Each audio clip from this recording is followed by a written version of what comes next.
একবার আমাদের প্রিয় নবী হযরত মুহাম্মদ সাল্লাল্লাহু আলাইহি সাল্লাম যুদ্ধ করে ফিরে আসছিলেন। যে জায়গায় তিনি থেমেছিলেন সে জায়গাটির নাম হলো ওয়াদিয়া আরসা। আর সেখানে একটা কুয়া ছিল। সেই কুয়াতে ছিল একটা জিন, যাকে হযরত সুলাইমান আলাইহিস সালামও কাবু করতে পারেননি। নবী করিম সাল্লাল্লাহু আলাইহি সাল্লাম শেরে খুদা হযরত আলী রাদিয়াল্লাহু তাআলাকে হুকুম দিলেন ওই কুয়া থেকে পানি নিয়ে আসার জন্য।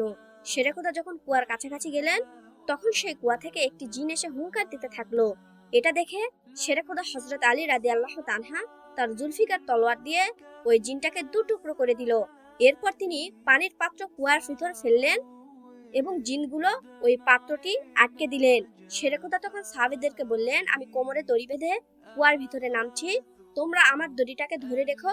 হযরত আলী রাদিয়াল্লাহু তাআলা যখন ওনার জুলফিকার তলোয়ার নিয়ে ভিতরে নামলেন, তখন ভিতর থেকে চিৎকার আসতে লাগলো, ইয়া হযরত আলী, আমাদেরকে মাফ করুন। এটা শুনে শেরে খোদা তাদেরকে মাফ করে দিয়েছেন এবং জিনদেরকে কালেমা পড়িয়েছিলেন। সুবহানাল্লাহ।